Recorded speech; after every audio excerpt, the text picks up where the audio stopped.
Hello students, my today's topic is CPU scheduling for operating system. यानी CPU scheduling क्या है operating system के अंदर। तो इसको जानने से पहले हम पहले जानते हैं ऑपरेटिंग सिस्टम के बारे में। ऑपरेटिंग सिस्टम क्या होता है? Operating system as you can hear by its name, operating system, the system which helps to operate, वो सिस्टम जो कि ऑपरेट करने में आपकी मदद करता है। यानी इसके अंदर कुछ सेट ऑफ इंस्ट्रक्शंस हैं जिनके कारण हमारे पास जो हार्डवेयर और सॉफ्टवेयर कंपोनेंट्स होते हैं कंप्यूटर सिस्टम के अंदर, ये इनको कम्युनिकेट कराता है आपस में, इनको मैनेज करता है और इनके बीच में शेयरिंग को पॉसिबल बनाता है, जिसकी वजह से हम कोई भी प्रोग्राम अपना रन कर पाते हैं या अपना कोई भी टास्क को परफॉर्म कर पाते हैं यूजिंग कंप्यूटर सिस्टम। बिना ऑपरेटिंग सिस्टम के ये पॉसिबल नहीं है। इसके जैसा कि हम जानते हैं, बहुत सारे हमारे कंट्री में जो ऑपरेटिंग सिस्टम है हम यूज़ कर चुके हैं। कुछ अभी कंटिन्यूशन में हैं, जैसे कि लिनक्स है, यूनिक्स है, MS-DOS है। एप्पल्स का आपने सुना होगा। एप्पल्स का जो हमारा ऑपरेटिंग सिस्टम है वो इंडिया में इतना यूज़ नहीं किया जाता है। हम लोग जो सिस्टम यूज़ करते हैं, जिसके साथ हम फैमिलियर हैं, वो है माइक्रोसॉफ्ट विंडोज़। इसके बहुत सारे वर्जन्स हम देख चुके हैं, एडवांस वर्जन्स इसके आते रहते हैं। और एडवांसमेंट ऑफ सिस्टम से हमारा मीनिंग है कि बात हो रही है अगर एडवांसमेंट की, तो दैट मीन्स ऑपरेटिंग सिस्टम को एडवांस किया जा रहा है। यानी ऑपरेटिंग सिस्टम में कुछ चेंजेस किए जा रहे हैं, उसको एडवांस किया जा रहा है, जिसकी वजह से हमारी जो वर्किंग है उसको एफिशिएंट बनाया जा रहा है। तो ये सब में जो रोल प्ले करता है वो सिर्फ़ और सिर्फ ऑपरेटिंग सिस्टम है। ऑपरेटिंग सिस्टम ही हमारे सिस्टम को, उसकी वर्किंग को एफिशिएंट बनाता है। ये तो हो गया ऑपरेटिंग सिस्टम के बारे में। अब जानते हैं स्केड्यूलिंग क्या है। What is CPU scheduling? In multi-programming system, the operating system needs to process a multiple programs at a time, तो due to which it requires scheduling। यानी आसान सी भाषा में अगर मैं बोलूँ तो जब मल्टी प्रोग्रामिंग सिस्टम की बात हो रही है तो CPU को स्केड्यूलर की ज़रूरत होती है, जो कि प्रोसेसेस को मैनेज करे, जो कि उसको बताए कि कैसे उसको उन प्रोसेसेस को एग्जीक्यूट करना है। और सबसे बड़ी बात यह है कि उसको ये भी ध्यान रखना है कि जो CPU है, जो प्रोसेसर है हमारा, उसका मैक्सिमम यूटिलाइजेशन कैसे किया जाए। तो दिस प्रोसेस या this processor is wholly known as CPU scheduling। पूरा का पूरा ये प्रोसीजर कि कैसे किसी प्रोसेस को मैनेज करना है, कैसे उसका एग्जीक्यूशन होगा, ये सब प्रोसेसर को बताना इस कॉल्ड स्केड्यूलिंग। यही स्केड्यूलिंग है। Why we need scheduling? हमको स्केड्यूलिंग की ज़रूरत क्यों पड़ी? क्या वो फैक्टर्स थे जिनकी वजह से हमको स्केड्यूलिंग की रिक्वायरमेंट हुई? Number 1 is to optimise the utilisation of resources. यानी यूटिलाइजेशन जो हम करते हैं रिसोर्सेज का, जो सॉफ्टवेयर या हार्डवेयर रिसोर्सेज हम यूज़ करते हैं during the execution of a process, तो उसको ऑप्टिमाइज़ करना, यानी उसका मैक्सिमम यूज़ करना। Next one is to make CPU idle. CPU को आइडल कैसे बनाना है? CPU आइडलिज्म का मतलब है कि जो हम प्रोसेसर का यूज़ कर रहे हैं वो इतने ज़्यादा इफ़ेक्टिव मैनर में हम यूज़ करें, या ऐसे हम उसको एल्गोरिथम सप्लाई करें जिसकी वजह से वो मैक्सिमम हम उसका यूज़ कर पाएँ, उसको ज़्यादा से ज़्यादा हम बिज़ी रख पाएँ CPU को। यही हमारा मोटिव होता है उसको आइडल बनाने के लिए। Next is to avoid deadlock situation. Deadlock situation को अवॉइड करने के लिए, अब डेडलॉक सिचुएशन क्या है?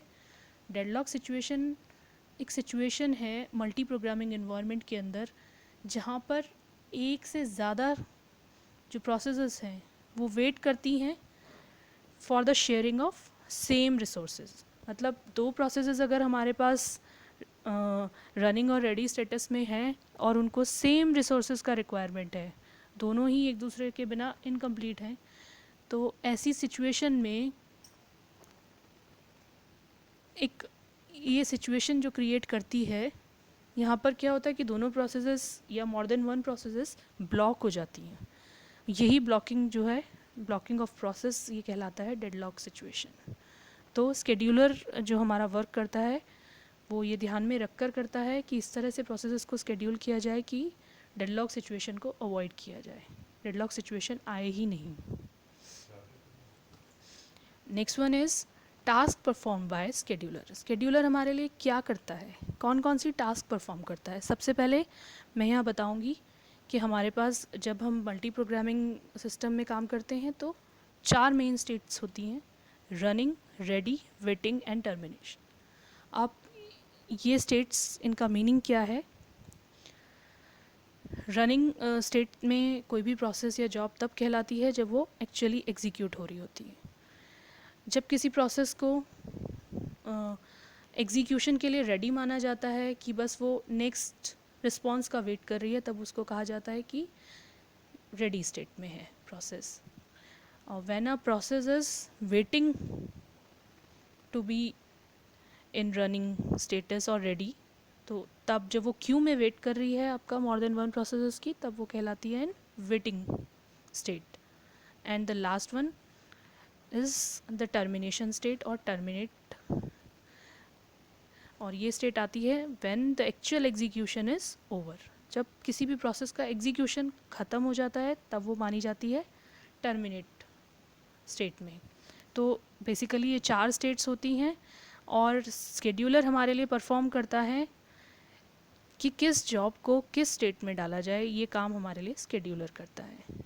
So putting a job from running to waiting, running to ready, waiting to ready and finally in termination state, ये सारे काम हमारे लिए स्केड्यूलर ही करता है।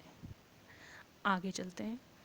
Important terms in scheduling. Scheduling में जो इम्पॉर्टेंट टर्म्स हमारे पास है, जिनके बिना हम स्केड्यूलिंग का मतलब ही नहीं समझ सकते, तो उनके बारे में मैं बताती हूँ आपको। First one is turn around time. Turn around time क्या है? The time taken to execute a job. Actual जो टाइम किसी जॉब के एग्जीक्यूशन में लगा है, यानी जब वो उसके सबमिशन से कंप्लीशन तक का जो टाइमिंग है, तो that is called turn around time. Next one is waiting time, the time taken by a process in a Q. अभी मैंने आपको बताया मल्टी प्रोग्रामिंग की बात हो रही है, तो एक से ज़्यादा प्रोसेसेस होती हैं वन टाइम पे, तो उनको क्यू में डाला जाता है। अभी मैंने 4 स्टेट भी आपसे डिस्कस किए, तो अलग अलग स्टेट्स में वो होती हैं। तो जब रनिंग स्टेट में नहीं है कोई प्रोसेस, तो वो उसका जो स्टेट, जो टाइम उसका लगा है वेटिंग स्टेट में रहने में, वो उसका कहलाता है waiting time. Response time, the time taken from request submission until the first response made by the CPU. यानी जब से कोई टास्क आपकी रिक्वेस्ट सेंड करती है, वो रिक्वेस्ट सबमिट होती है, तब से लेकर और जब तक वो सीपीयू का फर्स्ट रिस्पॉन्स उसको मिलता है, तब तक जो टाइम कंज्यूम होता है वो कहलाता है response time. And last one is throughput. Throughput क्या है? The output related to input over a period of time. यानी कितनी इनपुट के लिए कितना आउटपुट जनरेट कर पा रहा है सीपीयू, प्रोसेसर हमारा कितना एफिशिएंट है, ये इसको डिफ़ाइन करती है ये टर्म हमारी थ्रूपुट। इतना क्लियर है? अब आगे चलते हैं। लास्ट मेरा जो स्लाइड है वो बताता है कि स्केड्यूलिंग एक्चुअल में जो मोटिवेशन है या चैलेंजेस जो हैं स्केड्यूलिंग के लिए, वो क्या क्या चैलेंजेस थे जिनको वो फेस करता है और जिनको वो ऑप्टिमाइज़ करने की कोशिश करता है। So optimisation criteria of scheduling. Number 1, maximisation of CPU utilisation, maximum throughput, minimum turn around time, minimum response time and minimum waiting time. यानी कुछ चीज़ों को मैक्सिमाइज़ करना और कुछ को मिनिमाइज़ करना, जिसकी वजह से किसी भी मल्टी प्रोग्रामिंग ऑपरेटिंग सिस्टम की एफिशिएंसी को वो बढ़ा पाता है। यही मेन मोटिव है स्केड्यूलर का। तो क्या क्या है हमारे पास जो मैंने अभी आपको बताए हैं? फर्स्ट पॉइंट था मेरे पास मैक्सिमम सीपीयू यूटिलाइजेशन, सीपीयू का मैक्सिमम यूटिलाइजेशन, यानी इस तरह के एल्गोरिथम्स उसके अंदर कुछ डिफाइंड है जिसकी वजह से वो प्रोसेसेस को इस तरह से एग्जीक्यूट कराता है या इस तरह से वो उनको अलग अलग स्टेट्स में डालता है जिससे कि उसका प्रोसेसर का मैक्सिमम यूटिलाइजेशन हो सके।